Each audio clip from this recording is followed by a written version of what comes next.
Marcus Sullivan had survived 2 tours in Afghanistan, homelessness, and years of being invisible on America's streets, but nothing could have prepared him for what would happen when he threw himself in front of a bullet meant for Congressman Richard Hartwell. The hero's welcome lasted exactly 48 hours. What came next would expose a conspiracy so twisted, it would shake the foundations of justice itself. Welcome to Stories by Jason.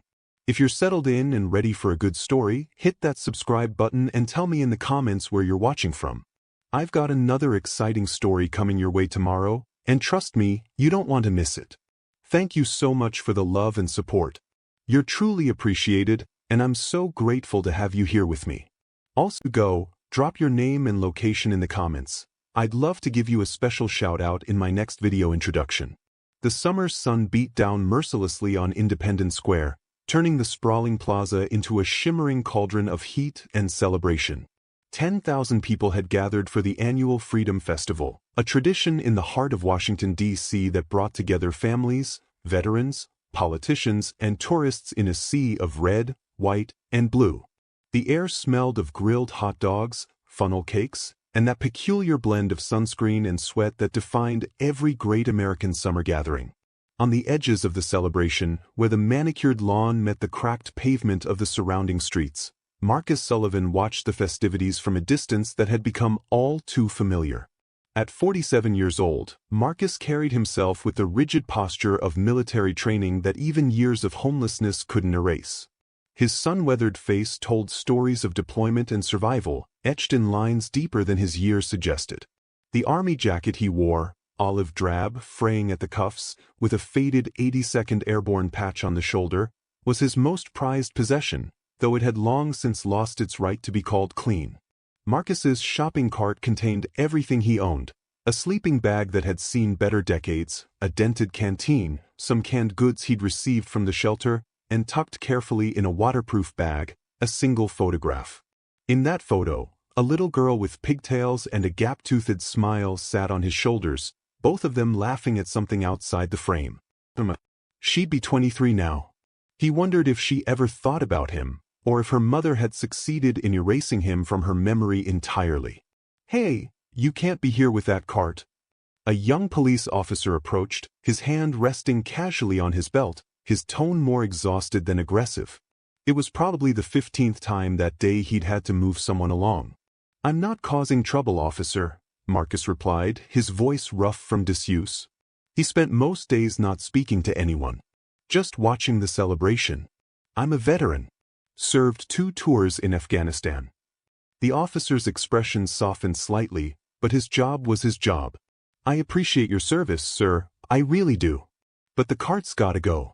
Security protocol with the congressman speaking and all. You understand?" Marcus nodded. He always understood. Understanding was what people like him did best, understanding that they didn't belong, that their presence made others uncomfortable, that their sacrifice was honored in speeches but inconvenient in reality. He began to push his cart away from the square, toward the underpass where he usually spent his nights. That's when he heard it, the opening chords of "The Star-Spangled Banner" echoing across the square through massive speakers. Something in Marcus's chest tightened. Muscle memory from 1,000 formations, 1,000 flag raisings, 1,000 moments when he'd stood at attention with brothers who became ghosts. His feet stopped moving. His back straightened. His hand came up in a crisp salute, even though he wore no uniform, even though no one was looking, even though it didn't matter anymore. Except someone was looking. Congressman Richard Hartwell stood on the main stage, resplendent in an expensive navy suit that probably cost more than Marcus spent in a year. At 55, Hartwell had the distinguished look of American political success: silver hair perfectly styled, teeth that gleamed white in the sunlight, a flag pin on his lapel that caught the light just so. He was 3 years into his second term representing Virginia's 7th district, and he was already being mentioned as a potential presidential candidate. His entire brand was built on patriotism, military support, and traditional values. Hartwell's speech was a masterclass in political rhetoric, full of soaring phrases about freedom, sacrifice, and the American dream. He spoke of veterans with reverence, his voice catching with practiced emotion when he mentioned the fallen. The crowd ate it up, applauding at every pause, waving their little flags with enthusiastic patriotism. But as Hartwell spoke, his eyes scanned the crowd, a habit from years of gauging audience reactions, and they landed on a figure at the edge of the square.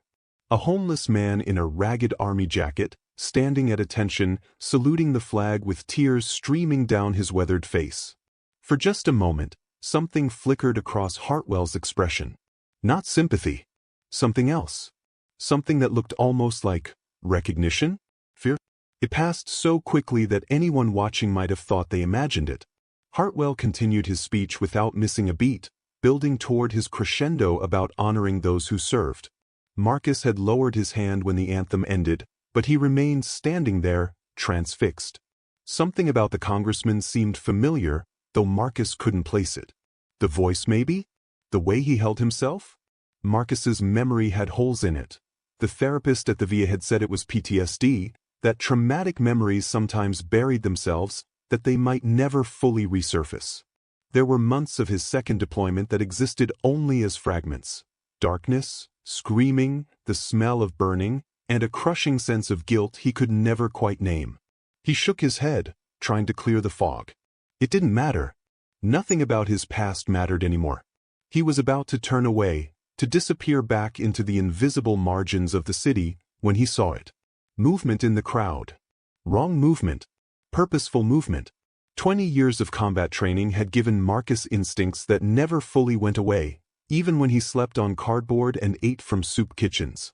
He saw what others didn't, a man in a dark jacket moving against the flow of the crowd, his right hand inside his coat, his eyes locked on the stage with an intensity that screamed danger. The man was 40 feet from the stage. 35. 30. Marcus's body moved before his mind fully processed what was happening. He abandoned his shopping cart, abandoned everything he owned in the world, and ran. His legs, weakened by malnutrition and years of sleeping rough, somehow found strength. People turned to stare at the homeless man sprinting through the crowd, shouting something they couldn't make out over the noise. Gun. He's got a gun. The man in the dark jacket pulled out a pistol, raising it toward the stage. Security was moving, but they were too far away, caught off guard, blocked by the crowd. Time seemed to slow down, the way it always did in combat. Marcus saw the gunman's finger tightening on the trigger. He saw Congressman Hartwell still speaking, oblivious, his security detail just beginning to react. Marcus crashed into Hartwell like a linebacker, wrapping his arms around the congressman and driving them both off the stage. The momentum carried them over the edge, falling 6 feet onto the grass below in a tangle of limbs. The gunshot was deafening, followed by another, and another. People screamed. The crowd became a stampede, thousands of people running in every direction, trampling decorations and abandoned picnic blankets in their panic to escape. More shots rang out, security returning fire. Marcus lay on top of Congressman Hartwell, his body a human shield, his mind somewhere else entirely. He was back in Kandahar, covering his platoon leader during an ambush. He was back in that village whose name he could never remember, protecting someone important while the world exploded around them. "Stay down," Marcus shouted, though his voice seemed to come from far away. "Don't move." He felt the impact before he felt the pain. A sledgehammer blow to his left shoulder, spinning him partially around. The pain came a second later, white-hot, radiating down his arm and across his chest. He'd been shot before. He knew what it meant. But he didn't let go. He kept his body between Hartwell and the shooter, even as his strength began to fade. More gunshots. Shouting. The tactical sounds of law enforcement securing a threat. "Suspect down. Suspect down. Medic. We need a medic here." Marcus's vision was blurring at the edges, darkness creeping in like a familiar old friend. He felt hands pulling him away from Hartwell, felt himself being lowered to the ground. The sky above was brilliantly blue, unmarred by clouds. It was beautiful. He couldn't remember the last time he'd really looked at the sky. Faces appeared above him. Paramedics. Police. Secret Service with their earpieces and grim expressions. And there, being helped to his feet by his security detail, Congressman Richard Hartwell himself. Their eyes met. In that moment, as Marcus's blood soaked into the patriotic grass of Independence Square, he saw something in Hartwell's face that his fading consciousness couldn't quite process. The congressman looked stricken, but not with gratitude. His expression was complicated, layered with emotions Marcus's oxygen-starved brain couldn't untangle. Fear. And something else. Guilt? Sir, can you hear me? Sir, stay with us. The paramedic's voice seemed to come from underwater. I'm okay, Marcus managed to whisper. Is the congressman? He's fine, thanks to you. You're a hero, sir. Just stay with us. What's your name? Marcus. Marcus Sullivan. Sergeant Marcus Sullivan, 82nd Airborne. The words came automatically, muscle memory from a lifetime ago when those words had meant something. Well, Sergeant Sullivan, you're going to be okay. Just stay awake for me. The last thing Marcus saw before the darkness took him was Congressman Hartwell being rushed away by his security detail, looking back over his shoulder at the homeless man who'd just saved his life. The expression on Hartwell's face was seared into Marcus's fading consciousness. It wasn't the face of a grateful man. It was the face of a man who'd just seen a ghost he thought he'd buried forever. As the paramedics loaded Marcus into the ambulance, Independence Square erupted into chaos. Police secured the scene. The media swarmed like locusts, their cameras capturing every angle of the aftermath. The shooter lay dead, killed by Secret Service return fire, his motives already being investigated. And somewhere in the panicked crowd, a dozen cell phone videos were already being uploaded to social media, showing the incredible moment when a homeless veteran threw himself in front of a bullet to save a congressman. Within an hour, Marcus Sullivan's face would be trending worldwide. Within a day, he'd be called an American hero by the president himself. Within a week, he'd be arrested for conspiracy to commit murder. But in that moment, as the ambulance raced toward George Washington University Hospital with sirens wailing, Marcus Sullivan was just a man who'd done what he was trained to do, protect others at any cost. He didn't know that his act of heroism had just signed his own death warrant. He didn't know that the man he'd saved had been trying to have him killed for 20 years. He didn't know that the nightmare was just beginning. All he knew, as consciousness slipped away, was that the congressman's face had seemed familiar, like someone from a dream he couldn't quite remember. Someone from a memory that had been locked away in the darkest corners of his mind, waiting for the right moment to resurface and destroy everything. That moment was coming, and nothing would ever be the same again. Marcus woke to the sterile whiteness of a hospital room and the beeping of machines monitoring his fragile hold on life. The bullet had passed through his shoulder, missing major arteries by what the surgeon later called an act of God. For a man who'd spent the last 5 years convinced that God had forgotten about him, that phrase carried a certain irony. The first 48 hours were a blur of visitors and media frenzy. News crews camped outside the hospital. The story had everything America loved: a fallen hero rising from the streets to save a prominent politician, redemption wrapped in the flag, sacrifice celebrated in real time. #HomelessHero trended for 3 days straight. Someone had found his military records, and suddenly everyone knew about Sergeant Marcus Sullivan. 2 Bronze Stars, a Purple Heart, honorable discharge after being wounded in action. The hospital had to assign security just to manage the flood of well-wishers. Flowers arrived by the dozens, from veterans organizations, from citizens across the country, from politicians eager to be photographed with the hero of the hour. The president called personally, promising to do right by our veterans.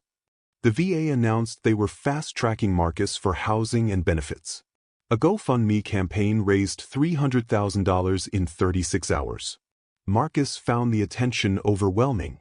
He wasn't used to being seen, let alone celebrated. For years, he'd been one of the invisible people, the ones others stepped over or around, whose presence registered only as a vague discomfort in the American conscience. Now reporters wanted his life story, his thoughts, his feelings. They wanted to understand how a homeless man became a hero, as if homelessness somehow diminished his humanity or his capacity for courage. But there was one visitor Marcus was expecting who never came. Congressman Richard Hartwell had released a statement through his office, calling Marcus an American hero who embodied the finest values of service and sacrifice. The statement promised that Hartwell would personally ensure Marcus received all the support and benefits he deserves. But Hartwell himself stayed away, citing security concerns and the ongoing investigation into the assassination attempt.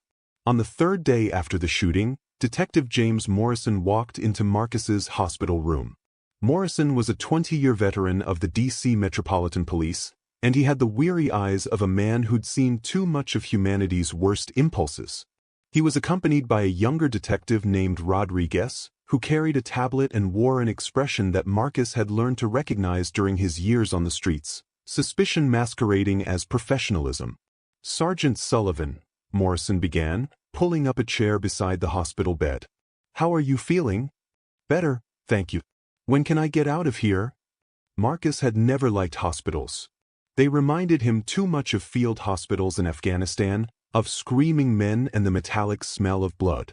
"Soon, but we need to talk to you about what happened. We've been investigating the shooting, and some questions have come up." "Questions?" Marcus shifted in the bed, wincing as the movement pulled at his stitches. "I told the other officers everything. The guy pulled a gun, aimed it at the congressman. I tackled Hartwell out of the way. That's it." Detective Rodriguez stepped forward, tapping something on his tablet.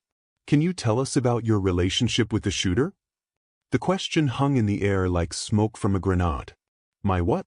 I didn't know the shooter. I'd never seen him before in my life." "Are you sure about that?" Morrison's tone remained neutral, but something had shifted in his posture. He was no longer a sympathetic visitor. He was a cop interrogating a suspect. "I'm positive. Why would you think?" Rodriguez turned the tablet around. On the screen was a grainy photograph taken from a security camera. It showed Marcus standing on a street corner. He recognized it as his usual spot near DuPont Circle, and in the background, barely visible, was a man in a dark jacket. The shooter. "This was taken 4 days before the attack," Rodriguez said. "Same block where you usually panhandle. That's Dmitry Volkov, the shooter. Ex-military, like you. Dishonorably discharged. Known connections to several extremist groups." Marcus stared at the photo, his mind racing. "I don't know him. There are thousands of people who pass through that area every day. You can't seriously think." "We also found this." Morrison produced an evidence bag containing a burner phone. This was in Volkov's apartment. "There are 3 calls to a number registered to a phone that was found in your shopping cart. Can you explain that?" The room seemed to tilt. "That's impossible. I don't have a phone. I can't afford a phone. This was under some blankets in your cart, which is currently in our evidence lockup." Rodriguez showed him another photo, this one of Marcus's shopping cart with a smartphone visible among his belongings. "It's a burner, paid for with cash, no registered owner. But it received 3 calls from Volkov's phone over the past 2 weeks. Calls that lasted several minutes each." "That's not mine." Marcus's voice rose, panic creeping in. "Someone must have put it there. I've never seen that phone before." Morrison leaned back in his chair, his expression unreadable. "Sergeant Sullivan, I want to believe you. Your service record is impeccable. Your actions during the shooting were undeniably heroic. But the evidence is painting a concerning picture." "What picture?" "That I hired someone to shoot a congressman and then threw myself in front of the bullet? That makes no sense." "Unless," Rodriguez said coldly, "you were part of a larger conspiracy. Maybe you were supposed to help Volkov get close to Hartwell, but at the last moment, you had a change of heart. Maybe you couldn't go through with it. Maybe you decided to play hero instead." "That's insane."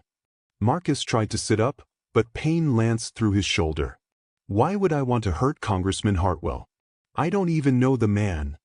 The 2 detectives exchanged a glance. Morrison pulled out another photograph, this one much older, faded and creased. It showed a group of soldiers in Afghanistan, posing in front of a Humvee. Marcus recognized himself immediately, 20 years younger, harder, before the streets had weathered his face. And there, third from the left, was a younger Richard Hartwell, wearing a captain's uniform. "You served together," Morrison said quietly. "In Afghanistan." 2005 to 2006. Kandahar Province. You're saying you don't remember your commanding officer? Marcus's world narrowed to that photograph. Memories stirred in the darkness of his mind, fragments trying to coalesce into something coherent. Captain Hartwell. There had been a Captain Hartwell. But the memories were like smoke, dispersing every time he tried to grasp them. There are things I don't remember clearly from that deployment, Marcus admitted. I was wounded. The VA said I have PTSD, that some memories might be suppressed. But I swear I didn't recognize him at the rally. I didn't know. So you're claiming memory loss? Rodriguez's tone dripped with skepticism. How convenient. It's documented. Marcus's voice cracked. Check my VA records. I've been in therapy for years. The traumatic brain injury, the PTSD, it's all in there. Morrison stood up, his expression sympathetic but firm. Here's where we are, Sergeant Sullivan. We have phone records connecting you to the shooter. We have photographic evidence placing you in proximity to him days before the attack. We have proof you served under Congressman Hartwell 20 years ago, a connection you claim not to remember. And we have witness statements that you were shouting about a gun before Volkov had even drawn his weapon. How did you know he had a gun before anyone else did? I saw him reach for it. I saw the way he was moving. I was trained to recognize threats. Or, Rodriguez suggested, you knew exactly what he was planning because you were part of the plan. This is insane, Marcus whispered. I saved his life. There were 10,000 witnesses. Or you saved yourself from being an accessory to murder, Morrison countered. Look, we're going to continue investigating. But I need to advise you not to leave the DC area, and you should probably get yourself a lawyer. A lawyer? I can't afford a lawyer. I'm homeless. The public defender's office will assign someone. Given the media attention, I'm sure they'll make this a priority. The detectives left, and Marcus sat alone in his hospital room, staring at the wall where his face had appeared on the news just that morning, being called a hero. The machines continued their steady beeping, monitoring a life that had just been turned upside down again. Over the next week, as his shoulder began to heal, Marcus watched his reputation disintegrate in real time. The media, which had lionized him as America's conscience, now picked apart every detail of his life with forensic enthusiasm. Old fellow soldiers were interviewed. Some remembered him as a good man, others recalled him as intense and troubled after whatever happened during that second deployment. His ex-wife was tracked down. She gave a tearful interview about his struggles with PTSD, his nightmares, his inability to hold down a job, his descent into homelessness. She made him sound like a ticking time bomb. The GoFundMe was frozen pending the investigation. The housing offer was quietly withdrawn. The president's office declined to comment on an ongoing investigation. Public opinion, fickle as always, began to shift. Cable news debated whether Marcus was a hero or a conspirator, with experts analyzing his body language during his brief media appearances, finding sinister meanings in every gesture. Congressman Hartwell held a press conference, standing beside his wife and teenage daughter, calling for calm and patience while the investigation proceeded. I owe my life to Mr. Sullivan's actions that day, he said, his voice heavy with emotion. I pray that these allegations are false. But we must allow the justice system to work. Truth must prevail. It was a masterful performance. Gracious, measured, the very picture of a man caught between gratitude and betrayal. The media praised his restraint. His approval rating soared. Marcus was discharged from the hospital on a rainy Wednesday morning, escorted by 2 federal marshals. The charges hadn't been filed yet, but everyone knew they were coming. He had nowhere to go. His usual spots were now crime scenes, his belongings were evidence, and the shelters wouldn't take someone under investigation for attempted assassination. The public defender's office assigned him to Sarah Chin, a 34-year-old attorney who'd built a reputation taking on impossible cases. She met him at a coffee shop near the courthouse, her arms full of file folders and her expression carefully neutral. I'm not going to lie to you, Mr. Sullivan, she began, spreading documents across the table between them. The evidence against you is substantial. The prosecution is building a case that you and Volkov were part of an extremist cell targeting government officials. They're going to argue that your heroic act was either a last-minute betrayal of the conspiracy or an elaborate cover-up gone wrong. But I didn't do anything. Marcus's hands shook as he reached for the coffee she'd bought him, his first real coffee in weeks. I believe you, Sarah said, and something in her tone made Marcus look up sharply. I've read your service record. I've read the VA reports. And I've read about your second deployment. What about it? There's almost nothing about it. Your records from 2005 to 2006 are heavily redacted. Whatever you did during that deployment, whatever Captain Hartwell commanded, someone went to great lengths to bury it. Marcus felt that familiar fog descending, the one that always came when he tried to remember that time. I was wounded. There was an explosion, I think. Or maybe, I don't know. I just remember feelings. Fear, guilt, screaming. Sarah leaned forward. The prosecutor is going to use your memory loss against you. But I think your memory loss is the key to all of this. I think something happened in Afghanistan, something involving you and Richard Hartwell, something so significant that it's been classified and redacted. And I think that's why you're being framed now. Framed? The word felt too dramatic, too conspiracy theory. But what else could explain the phone in his cart? The perfect trail of evidence. The Secret Service killed Volkov before he could talk. Very convenient. The phone evidence is almost too perfect. Found exactly where it would be discovered, containing exactly the right incriminating information. And Congressman Hartwell, a man who owes you his life, has been notably absent from your defense. So what do we do? Sarah gathered the files, her jaw set with determination. We dig. We find out what happened in Afghanistan. We find out why your memories were suppressed and who had the power to make that happen. And we prove that you're not a conspirator, you're a witness. A witness someone very powerful has been trying to silence for 20 years. Who would have that kind of power? Sarah looked at him meaningfully. Someone who went from army captain to congressman in suspiciously short order. Someone whose entire political career is built on his military service. Someone who has everything to lose if certain secrets from Afghanistan came to light. The implications crashed over Marcus like a wave. You think Hartwell? I think we need to find out what really happened in Afghanistan. And I think we need to do it before they charge you with conspiracy to commit murder. Because once they do, once you're sitting in federal prison waiting for trial, whatever secrets are buried will stay buried. As Marcus left the coffee shop, rain falling on his borrowed jacket, he tried to pierce the fog in his mind, to remember something, anything, about that deployment. But all he could see was Congressman Hartwell's face on Independence Square, looking at him as he bled on the ground. Not grateful. Afraid. Somewhere in Marcus's broken memories lay a truth that a powerful man had spent 2 decades trying to hide. A truth worth killing for. A truth that Marcus Sullivan, homeless hero, was now the only person alive who could expose. If he could just remember. The race was on. And the odds were stacked higher than any enemy Marcus had ever faced in combat.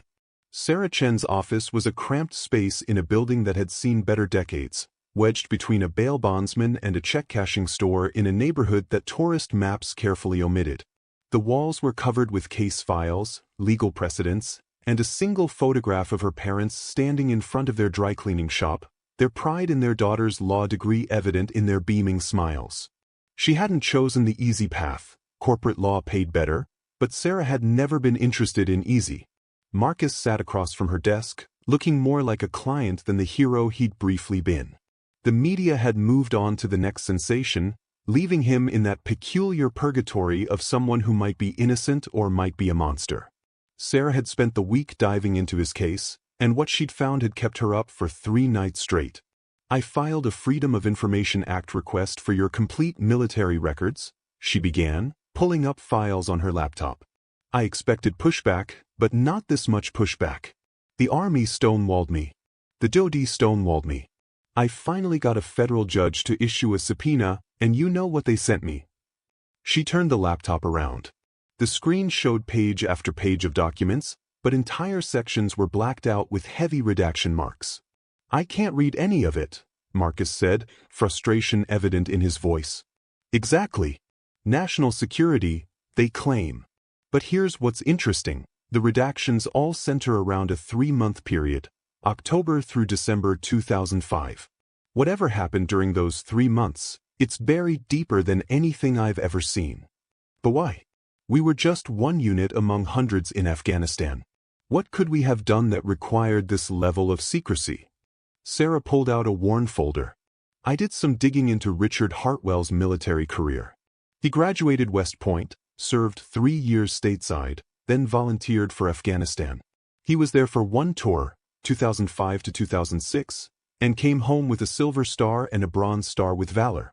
His citations are public record, very heroic stuff about leading his unit through dangerous territory, protecting civilians, exemplary conduct under fire. So he was a good officer. Maybe. Or maybe he was good at writing citations. Because I found something interesting. She pulled out a newspaper clipping from 2006, yellowed with H. The headline read, Afghan Village Massacre Under Investigation. Marcus took the clipping with trembling hands. The article described an incident in Kandahar province where an entire village had been destroyed, 17 civilians killed, including women and children. The military initially blamed Taliban fighters, but reports from locals contradicted the official story. An investigation was launched, but the article noted that details were classified due to operational security. I remember hearing about this, Sarah continued. I was in law school at the time. There was a lot of outrage, congressional hearings, promises of accountability. Then it just disappeared from the news cycle. The investigation was classified, and everyone moved on. Marcus stared at the photo accompanying the article, rubble, smoke, bodies covered with cloth. Something stirred in his memory, dark and terrible. A village. Fire. Screaming. The smell of burning that never quite went away. The village, he whispered. Oh God. The village. Sarah leaned forward. Do you remember it? Fragments. We were there. We went in looking for Taliban fighters. Intelligence said they were using the village as a base.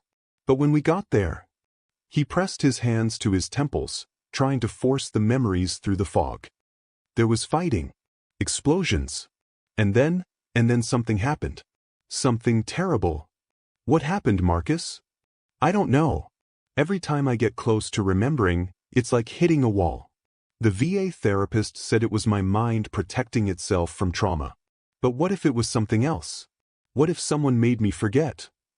Sarah pulled out another document. I found a reference to a classified program called Operation Mindscape. It was run by military intelligence, supposedly to help soldiers deal with combat trauma. But there are allegations, unproven allegations, that it was also used to suppress memories of war crimes. To protect the Army's reputation and the careers of certain officers. You think they used this program on me? I think you witnessed something in that village that would have destroyed Richard Hartwell's career before it started. I think he used his connections to have your memories suppressed and your records redacted. And I think he's been monitoring you for 20 years, terrified you might remember.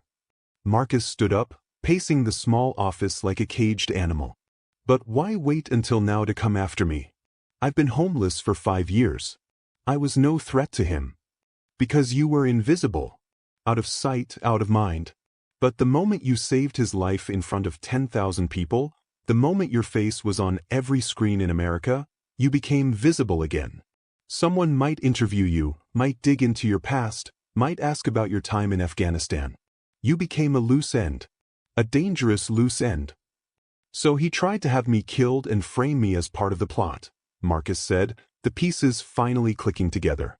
Volkov was never trying to kill Hartwell. He was trying to kill me. And when that failed, they pivoted to Plan B, make you look like a conspirator. Discredit you so thoroughly that even if you did remember something and tried to speak out, nobody would believe you. Who's going to trust a homeless veteran accused of attempting to assassinate the very man he supposedly saved? A knock on the office door interrupted them. A young man in his 20s entered, wearing a vintage jacket and carrying a messenger bag covered in political buttons. Miss Chin? I'm Daniel Reeves. You called about the Afghanistan papers? Sarah's face lit up. Mr. Reeves, thank you for coming. Marcus, Daniel is an investigative journalist who's been trying to expose military cover-ups for years. He's particularly interested in the Kandahar village incident. Daniel pulled up a chair, his energy nervous and excited. I've been chasing this story since I was in college. My brother served in Afghanistan, came back with PTSD, killed himself 3 years ago. Before he died, he kept talking about things he'd seen, things he'd been ordered to keep quiet about. I've always believed there was a systemic cover-up of war crimes. Can you help us? Marcus asked.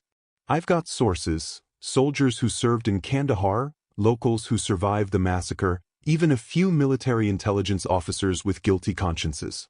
The problem is, everyone's terrified of coming forward. Careers have been destroyed, threats have been made, a few people have had convenient accidents. But with your case in the news, there might be an opening. Daniel pulled out his laptop and opened a video file. I want you to watch something. This is footage from a helmet camera leaked to me by someone who was there that night in the village. The military denies this footage exists, but I've had it authenticated by 3 independent experts. The video was grainy, jumping with the movement of the soldier wearing the camera. Night vision gave everything a ghostly green tint. Voices shouted in the darkness, American accents, panicked and angry.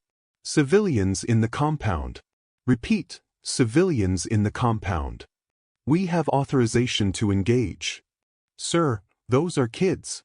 Those are children. Take the shot, soldier. That's an order. More shouting. Gunfire. And then the camera swung around to show a figure in an officer's uniform, face partially visible in the green glow of night vision. It was a younger Richard Hartwell, his expression hard and determined.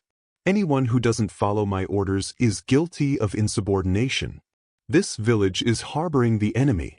Rules of engagement are suspended. The video cut off abruptly. Marcus sat frozen, his face drained of color. The footage had triggered something. Not a complete memory, but a flash of recognition. That voice. Those words. He had been there. He had heard those orders. Where did you get this? Sarah demanded. A sergeant named Williams died in a car accident 3 years ago, but not before sending this to his sister with instructions to release it if anything happened to him. She gave it to me, but she's too afraid to go on record. Without corroborating testimony, it's just an anonymous video that could be dismissed as fake or taken out of context. But with Marcus's testimony, Sarah began. I can't testify to something I don't remember, Marcus interrupted, his voice hollow. Daniel leaned forward intently. But you do remember. It's in there, locked away. What if we could unlock it? The VA tried hypnotherapy, recovered memory techniques, everything. Nothing worked. Because maybe it's not just PTSD blocking the memories. What if they used drugs, conditioning, psychological programming? Operation Mindscape wasn't just therapy, it was sophisticated memory manipulation. But nothing's permanent. The human mind has ways of protecting truth. We just need to find the right trigger. Sarah looked at Marcus with concern. This is a lot. We don't have to rush this. We can. Yes, we do, Marcus said firmly. They're going to charge me any day now. Once I'm in federal custody, we lose any ability to investigate freely. If there's a way to recover what happened, we need to do it now. Over the next 3 days, they worked around the clock. Daniel brought in Dr. Elizabeth Warren, a neuropsychologist who'd written papers on trauma-induced amnesia and memory recovery. She was skeptical at first. Recovery of suppressed memories was controversial in her field, often unreliable. But when she reviewed Marcus's case and the evidence of potential military manipulation, she agreed to try. They set up in a quiet room in Sarah's office building, after hours when they wouldn't be disturbed. Dr. Warren used a combination of techniques: guided meditation, exposure to specific triggers from Afghanistan, sounds, smells, images, and carefully monitored sessions designed to bypass the psychological blocks. The mind doesn't actually erase memories, Dr. Warren explained as she prepared Marcus for their 3rd session. It walls them off, makes them difficult to access. Traumatic memories in particular get fragmented, stored in different parts of the brain. We're going to try to reconstruct what happened by gathering those fragments. Marcus sat in a reclining chair, electrodes attached to his temples to monitor his brain activity. Sarah and Daniel watched from behind a glass partition, recording everything. "Take me back to Afghanistan," Dr. Warren said softly. October 2005. "You're with your unit in Kandahar province. What's the weather like?" "Cold," Marcus murmured, his eyes closed. "It's night. We've been on patrol for 12 hours. Everyone's tired." "Who's with you?" "My squad. Jenkins, Rodriguez, Patterson, and Captain Hartwell. He's leading this mission personally, which is unusual. Usually he stays at the FOB. Why is this mission different? Intelligence. They say there's a high-value target in the village. A Taliban commander. But something feels wrong. The intel is too vague, the timeline too rushed. What happens when you reach the village? Marcus's breathing quickened. We enter at 0200 hours. The village is quiet. Too quiet.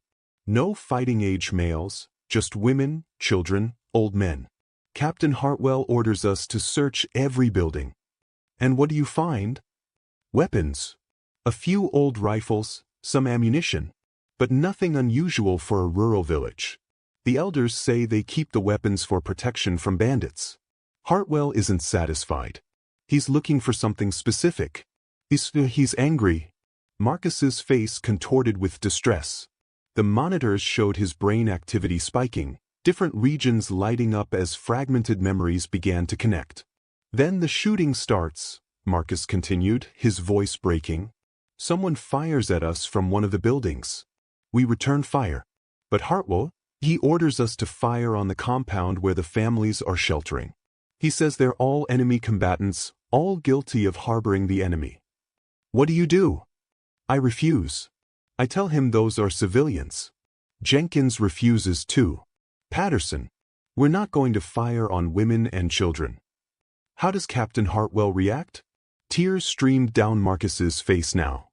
He pulls his sidearm, points it at me, says anyone who disobeys is a traitor. He'll have us all court-martialed. He'll destroy our lives. And then he gives the order to level the compound. Who follows the order? Some of the unit. Not all of us, but enough. The compound explodes. We used thermobaric grenades, meant for caves and bunkers. The screaming. God, the screaming. Marcus was hyperventilating now, his body rigid with remembered horror. Dr. Warren checked the monitors, then made a decision. "Marcus, I'm going to bring you back now. On the count of 3. No." Marcus's eyes snapped open, but he wasn't seeing the office. He was seeing something else, something that had been buried for 20 years.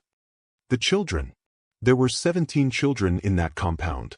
And afterwards, Hartwell made us dig through the rubble. Made us photograph the weapons we'd found before the attack and place them in the rubble after. Made it look like the Taliban had been using the compound as an ammunition dump. Marcus, stay with me. He falsified the reports. Called it a successful operation against enemy combatants. Got his silver star for it. And those of us who questioned it, who saw what really happened, we were threatened. Transferred to different units. Some of us were wounded in subsequent operations, convenient wounds that got us sent home before we could talk to anyone. Marcus looked directly at Sarah through the glass, his eyes clear for the first time in years. I was supposed to die in the explosion that wounded me. It wasn't enemy fire. It was friendly fire. They tried to kill me to keep me quiet. When that didn't work, they used their mind program to make me forget. But I didn't forget. My brain just buried it, waiting for the right moment to remember. The session ended with Marcus emotionally exhausted but with his memories substantially restored. Over the next 24 hours, more details emerged, names of other soldiers who'd been there, specific dates and locations, the paper trail Hartwell had created to cover up the massacre.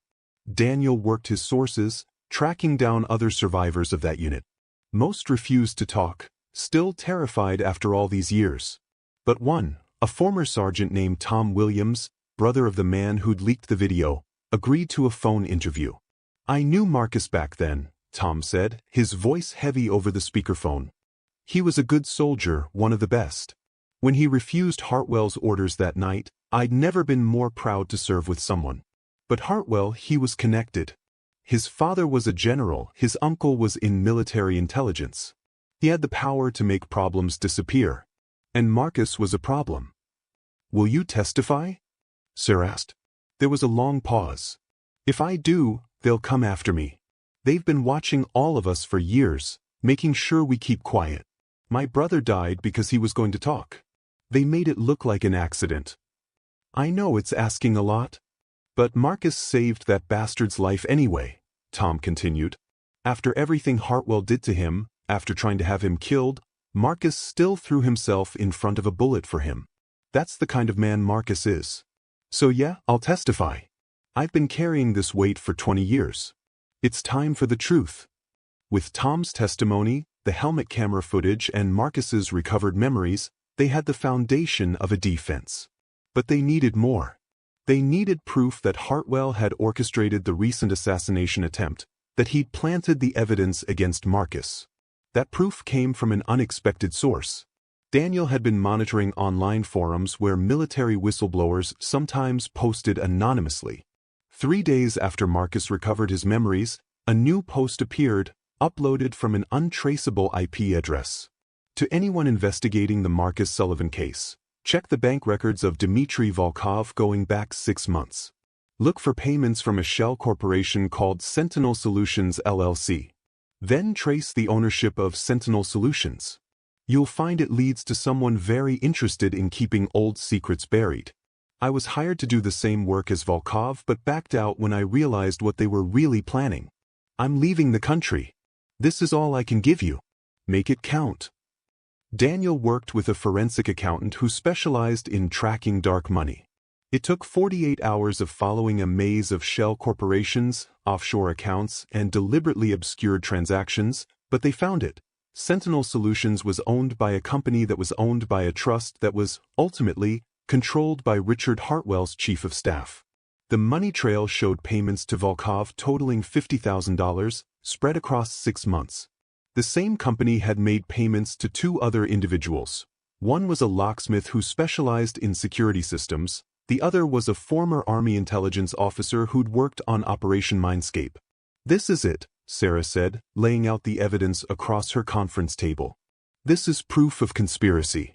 Hartwell used intermediaries to hire Volkov, to plant evidence, to frame Marcus. We can prove all of it. Will it be enough? Marcus asked. It's enough to cast serious doubt on the prosecution's case against you. Combined with your testimony about Afghanistan, it's enough to shift the narrative.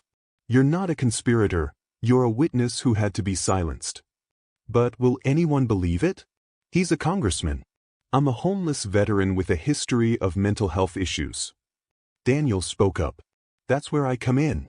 I've been drafting a story with everything we've found, the massacre, the cover-up, the recent conspiracy. Every major news outlet will run with this. It's got everything: war crimes, political corruption, a hero betrayed by the system he served. By the time you face charges, public opinion will already be shifting. Sarah held up a hand. Before we go public, we need to make this official. I'm going to the U.S. Attorney's Office with everything we have. I'm going to request that they investigate Congressman Hartwell and drop all charges against Marcus. If they refuse, then we go public and try this case in the court of public opinion while fighting the legal battle. What if Hartwell makes a move before then? Marcus asked. If he knows we're close to exposing him, he might do something desperate. He might, Sarah admitted, which is why we're going to move fast. Daniel releases his story in 24 hours. I meet with the U.S. Attorney tomorrow morning. And Marcus, you're going to stay in a safe location until this resolves. That night, Marcus found himself in a small apartment Daniel had arranged through a veterans advocacy group. It was the first time in years he'd slept in an actual bed, in a space with locks on the doors and heat that worked. But he couldn't sleep.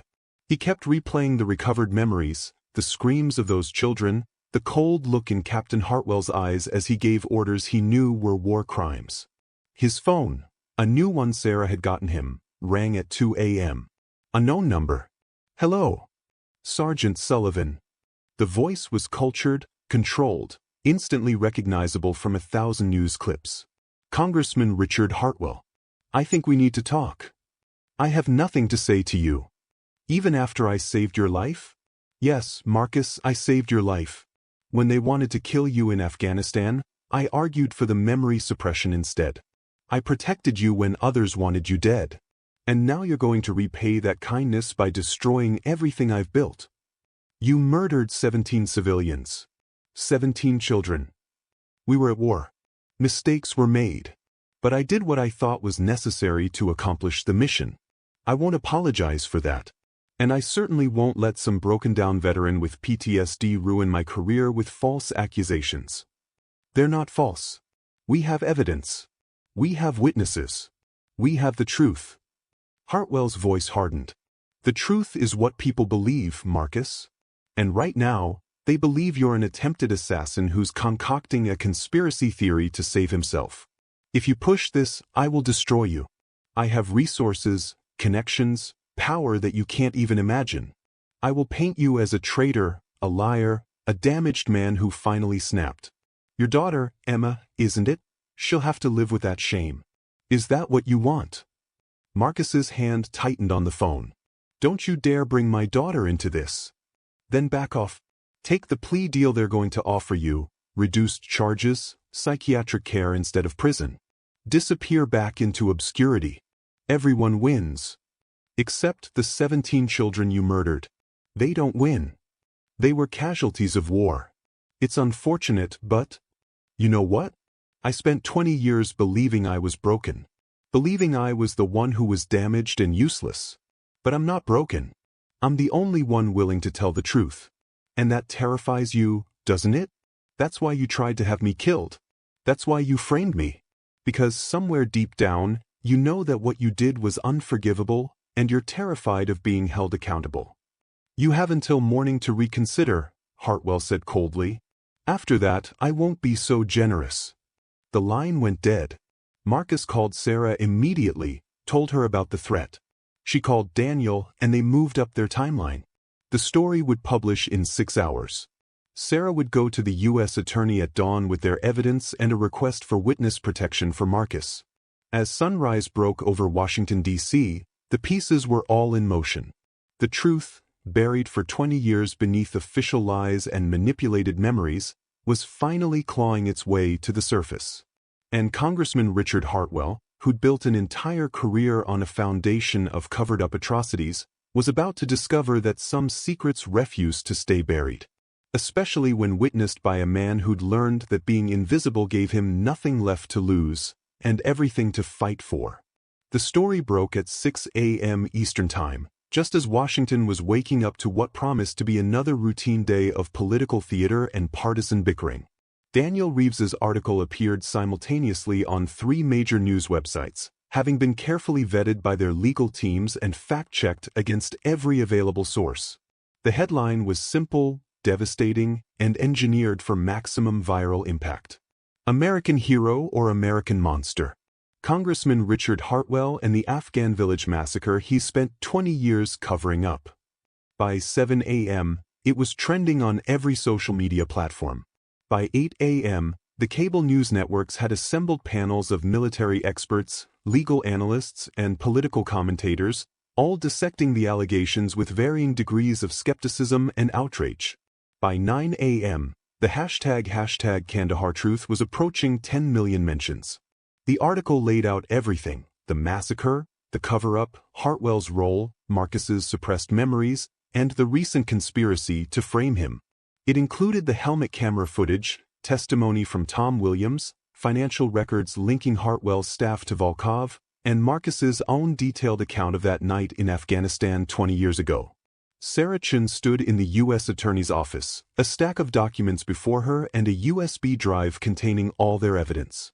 Across the desk sat federal prosecutor Amanda Richardson, a woman known for her uncompromising pursuit of justice and her equally uncompromising evaluation of evidence.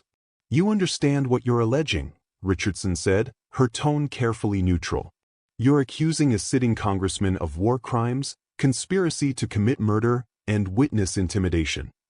"I'm not alleging anything," Sarah replied. "I'm presenting evidence that speaks for itself." Richardson had spent the last hour reviewing the materials, her expression growing more troubled with each page. She'd already had her office verify the financial records, confirm the authenticity of the helmet cam footage, and reach out to Tom Williams, who'd agreed to come in for an official statement. "The evidence against your client for conspiracy was planted," Sarah interrupted. "We can prove that the phone found in his cart was purchased with a credit card linked to the same Sentinel Solutions LLC that paid Volkov. The entire thing was a frame job. Assuming the financial records are accurate and not themselves fabricated. We have 3 independent forensic accountants who verified the paper trail. We have whistleblower testimony from someone inside the conspiracy. And we have the simple logic of the situation. Why would Marcus Sullivan be part of a plot to kill a man, then throw himself in front of a bullet to save that man? The prosecution's theory never made sense. Ours does." Richardson leaned back in her chair, the weight of the decision visible on her face. "This is going to create a political firestorm. The pressure from above to bury this will be immense." "Then I guess you'll have to decide whether you serve justice or politics," Sarah said bluntly. "But while you're deciding, please remember that Marcus Sullivan is a decorated veteran who's been living on the streets for 5 years, who's been gaslit about his own memories, who's been framed for a crime he stopped, and who's currently in hiding because the man he saved is trying to have him killed. How much more does he have to sacrifice before someone with power actually helps him?" Before Richardson could respond, her assistant burst into the office, tablet in hand. "Ma'am, you need to see this. Congressman Hartwell is holding an emergency press conference."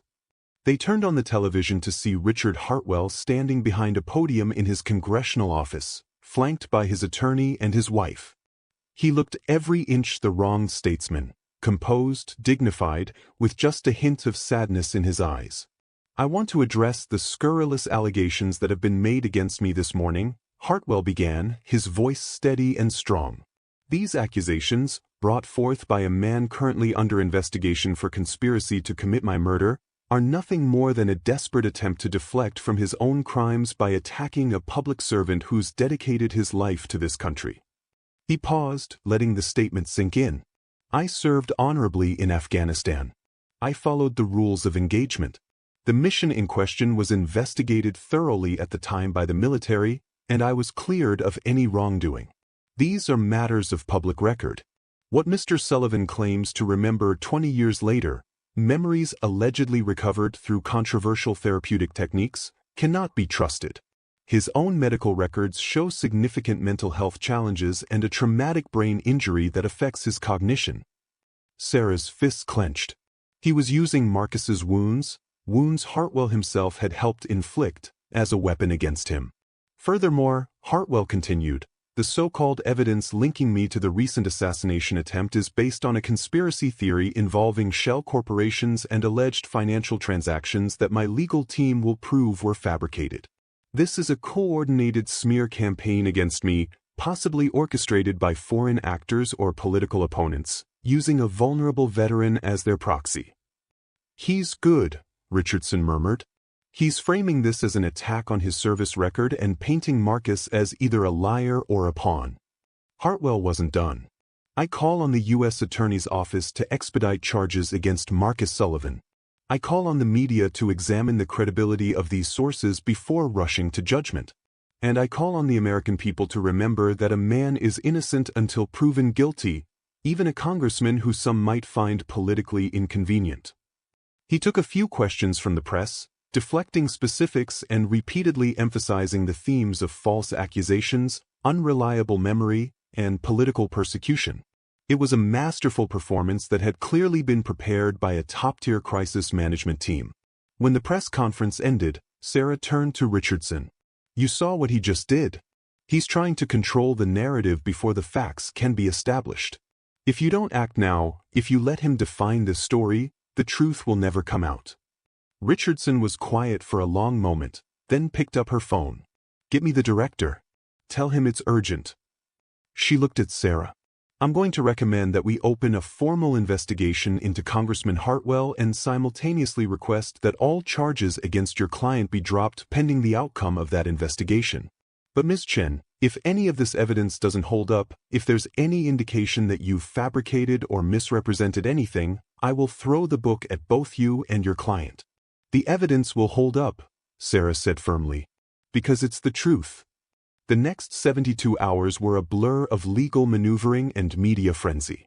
A federal judge granted Marcus immunity in exchange for his testimony. The FBI opened investigations into both the Afghanistan massacre and the recent conspiracy. Congressman Hartwell, despite his powerful connections, found himself increasingly isolated as more evidence emerged. Tom Williams came forward publicly, giving a tearful interview where he described the horrors of that night and his own cowardice in staying silent for so long. 2 other soldiers from the unit followed his lead, each corroborating Marcus's account. The military was forced to declassify portions of the original investigation, revealing that serious concerns had been raised about Hartwell's conduct but were overruled by his politically connected father. Most damaging of all was the testimony of a former Army intelligence officer named Colonel James Mitchell, who'd administered the Operation Mindscape program. Facing his own criminal investigation for the illegal suppression of witnesses' memories, Mitchell agreed to cooperate. He testified that he'd been ordered by General Raymond Hartwell, Richard's father, to treat several soldiers who'd witnessed the massacre, including Marcus Sullivan. The treatment wasn't therapy. Mitchell testified before a grand jury. His testimony later leaked to the press. It was targeted memory suppression using a combination of drugs, hypnosis, and psychological conditioning. We told ourselves it was to help the soldiers cope with trauma, but we knew what we were really doing. We were protecting the career of a war criminal. The evidence became overwhelming. Financial records showed payments from Hartwell's chief of staff not just to Volkov, but to 2 other individuals who'd been arrested for attempting to intimidate potential witnesses. Phone records revealed dozens of calls between Hartwell and his father around the time Marcus became a media sensation, suggesting coordination of the cover-up. 3 weeks after Daniel's article published, federal prosecutors announced that Congressman Richard Hartwell would be charged with conspiracy to commit murder, witness tampering, and obstruction of justice. Separate military prosecutors announced their intent to investigate him for war crimes committed in Afghanistan, though the statute of limitations on some charges had expired. The trial took place 6 months later in federal court, and it became the most watched legal proceeding since the O.J. Simpson case. Every day, hundreds of people lined up outside the courthouse hoping to get one of the limited seats in the gallery. The media coverage was relentless, with legal experts analyzing every development, every piece of evidence, every witness's credibility. Marcus took the stand on a warm spring day, the courtroom packed with journalists, veterans advocates, and citizens who'd followed his journey from homeless hero to key witness. He looked different than he had a year ago, cleaner, healthier, but also weighted down by the burden of finally speaking a truth he'd carried unconsciously for 2 decades. Sarah Chin, working with the prosecution team, led him through his testimony. He described his service in Afghanistan, the night of the massacre, Captain Hartwell's illegal orders, and the aftermath. He described waking up from his injuries to find his memories gone, only to realize years later that they'd been deliberately taken from him. And he described the elaborate conspiracy to silence him when he'd inadvertently saved the life of the man who tried to destroy him. "Why did you tackle Congressman Hartwell?" Sarah asked. "You didn't remember him. You didn't remember what he'd done. So why save his life?" Marcus's answer was simple and devastating. "Because it was the right thing to do. Because I took an oath to protect others, and that oath didn't come with conditions about whether someone deserved saving. Because even if I'd remembered everything, even if I'd known exactly who he was and what he'd done, I still would have done it. Because that's what it means to be a soldier. That's what it means to be human." The courtroom was silent. "Sergeant Sullivan," Sarah continued, "you had every reason to hate Richard Hartwell. He ordered the killing of children. He destroyed your career, your memories, your life. He tried to have you killed. Why not just let the bullet find him?" Marcus looked directly at Hartwell, who sat at the defense table with his expensive lawyers, his American flag pin still on his lapel. Because I'm not him. I don't get to decide who lives and who dies based on what I think they deserve. I'm not judge, jury, and executioner. That's what he became that night in Afghanistan. He decided those people deserved to die, and he made it happen. I won't become that. I won't let what he did to me turn me into something like him. Hartwell's defense was aggressive but ultimately unconvincing. They argued Marcus's memories were unreliable, that the financial evidence was circumstantial, that Hartwell was the victim of a conspiracy by political enemies. But the weight of evidence, financial records, witness testimony, the helmet cam footage, Colonel Mitchell's testimony about memory suppression, was insurmountable. The most dramatic moment came when the prosecution played the complete helmet camera footage in court. The jury watched in horror as the massacre unfolded on screen, as Hartwell gave illegal orders, as soldiers protested and were threatened, as children died. Several jurors wept openly. Hartwell sat stone-faced, his lawyer whispering urgently in his ear, but there was no spin that could explain away what everyone was seeing. On the witness stand, Hartwell tried to maintain his composure. Under cross-examination, he stuck to his story. The mission was legitimate, the casualties were regrettable but legal, Marcus was lying or mistaken. Sergeant Sullivan testified that you threatened to shoot him if he didn't follow orders, the prosecutor stated. Is that true? Absolutely not. In the chaos of combat, misunderstandings can occur, but I never threatened my own men. But the helmet camera footage shows you drawing your sidearm and pointing it at soldiers who questioned your orders. That's taken out of context. I was. And these financial records show that your chief of staff made payments to Dmitry Volkov, the man who attempted to kill you. Can you explain that? I had no knowledge of those transactions. If my staff acted improperly, they did so without my authorization. So it's just a coincidence that these payments occurred immediately after Sergeant Sullivan became a national news story? I don't control what my staff does with their personal funds. These weren't personal funds, Congressman. These came from a slush fund controlled by your office, used for what your staff described as security and opposition research. Are you telling this court you knew nothing about a fund you personally authorized? The cross-examination went on for 2 days, systematically dismantling every aspect of Hartwell's defense. His own former chief of staff, granted immunity, testified that Hartwell had personally ordered him to deal with the Sullivan problem and had provided the funds to do so. The jury deliberated for 3 days. When they returned, the verdict was read in a courtroom so silent you could hear the air conditioning. Conspiracy to commit murder, guilty. Witness tampering, guilty. Obstruction of justice, guilty. Hartwell showed no emotion as the verdicts were read, but his wife broke down sobbing, their teenage daughter holding her. For just a moment, Marcus felt a flash of sympathy, not for Hartwell, but for the innocent people whose lives would be shattered by his crimes. The judge scheduled sentencing for 6 weeks later, and legal experts predicted Hartwell would face at least 20 years in federal prison. Separately, military prosecutors announced they would pursue war crimes charges, though the legal complexities of trying a former officer for decades-old crimes made the outcome uncertain. Outside the courthouse, Marcus stood with Sarah and Daniel, facing a crowd of reporters and supporters. For a year, his life had been defined by this case, by the fight to prove his innocence and expose Hartwell's guilt. Now it was over, and he felt strangely empty. "How do you feel, Sergeant Sullivan?" a reporter called out. Marcus considered the question. How did he feel? Vindicated? Relieved? Sad? "I feel like justice was served," he said finally. "Not just for me, but for those 17 children who died in Afghanistan and never got to tell their story. For all the soldiers whose memories were stolen to protect powerful men. For every veteran who's been discarded and forgotten by the system they served. This verdict says that nobody is above accountability, no matter how powerful they become. What's next for you?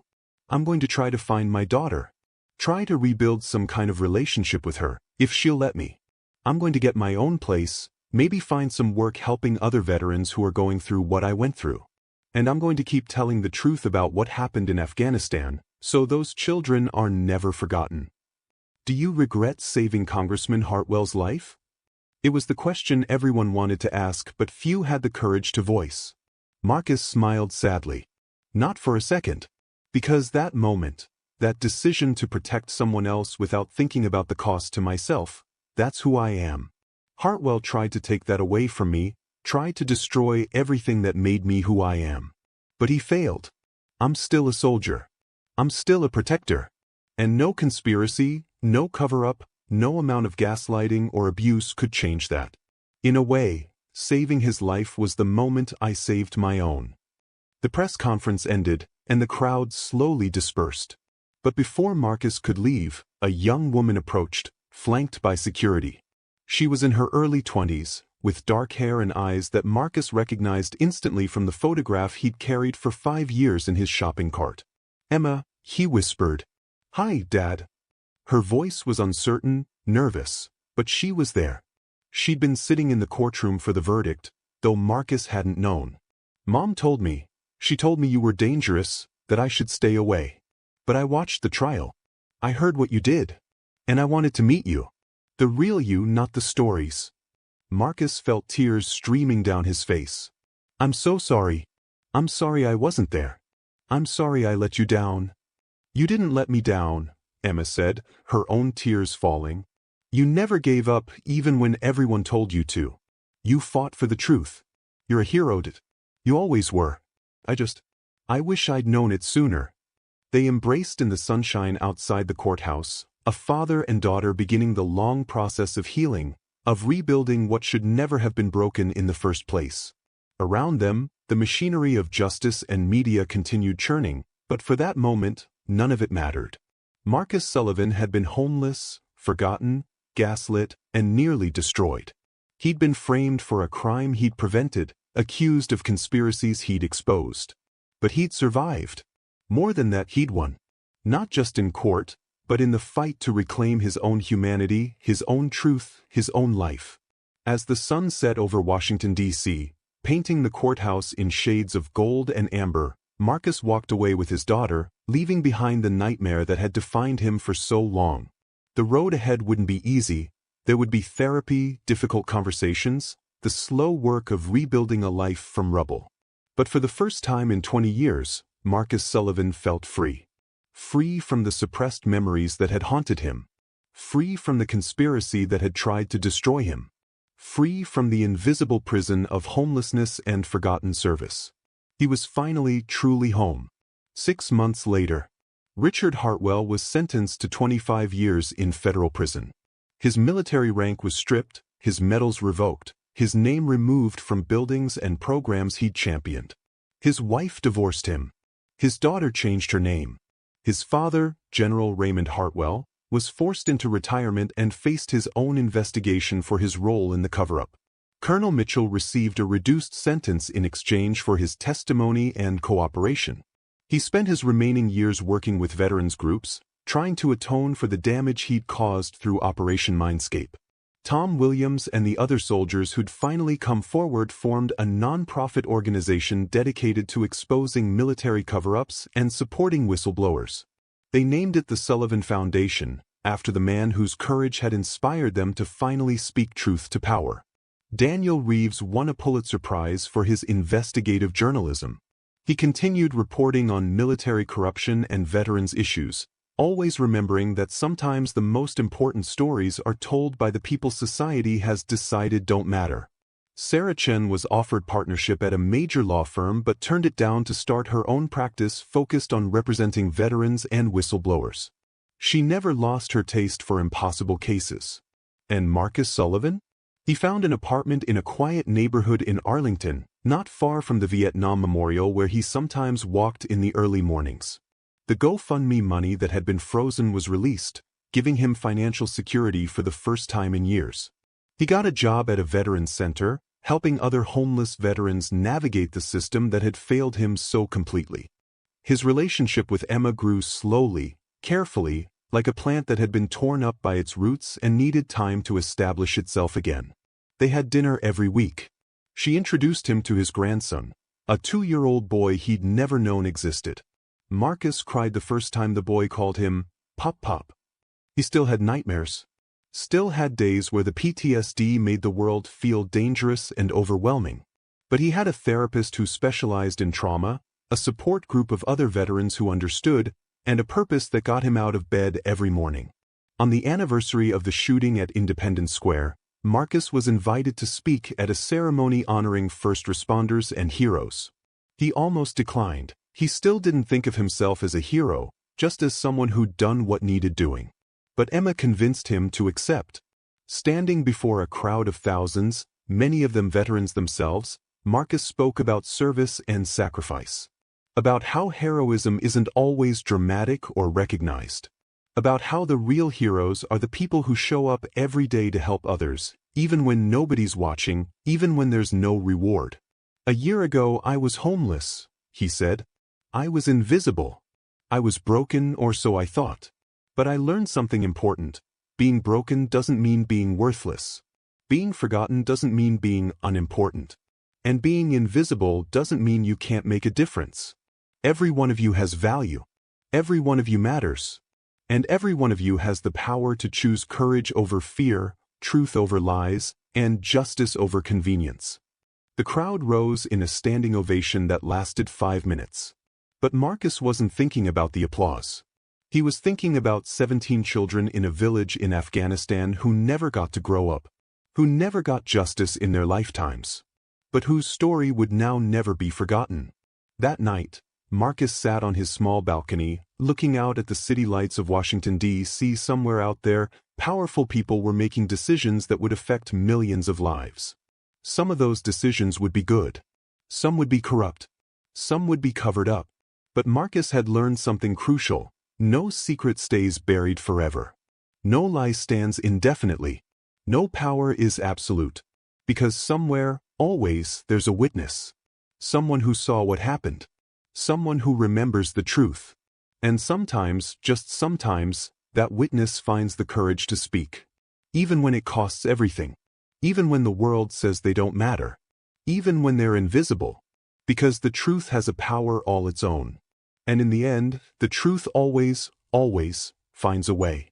What would you have done in Marcus's shoes? Think about it. You're homeless, broken, forgotten by everyone. You saved the life of the man who destroyed you, not knowing he's the one who stole your memories and tried to have you killed. And then, when the truth starts to come out, when you could have just walked away and disappeared back into the streets, you choose to fight. You choose truth over safety. You choose justice over survival. This story should make your blood boil. Because how many times does this happen? How many veterans are out there right now, forgotten by the system they served? How many powerful people are covering up their crimes while the witnesses are silenced, discredited, or made invisible? How many times does courage go unrewarded while corruption goes unpunished? But this story should also restore your faith. Because Marcus won.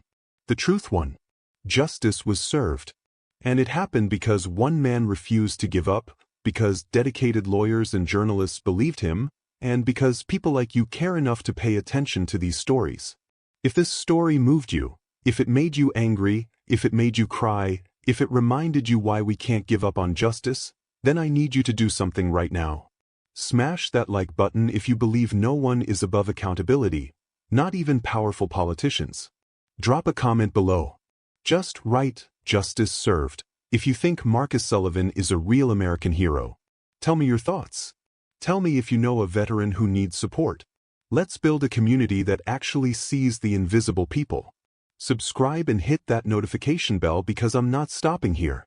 I have more stories like this. Stories of ordinary people standing up against extraordinary evil. Stories of courage, redemption, and truth triumphing over lies. Stories that the powerful don't want you to hear. Share this video with everyone you know. Tag a veteran. Tag someone who needs to hear this. Let's make this story go viral again, not because it's entertainment, but because it matters. We're building something here. A community that believes in justice. A community that doesn't forget the forgotten. A community that holds power accountable. And I need you to be part of it.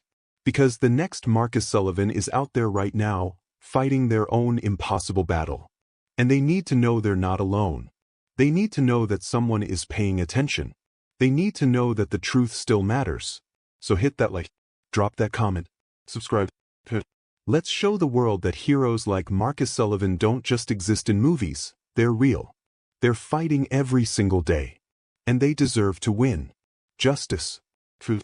Accountability. That's what we stand for. Are you with me?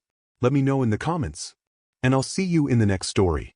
Because the fight for truth never ends.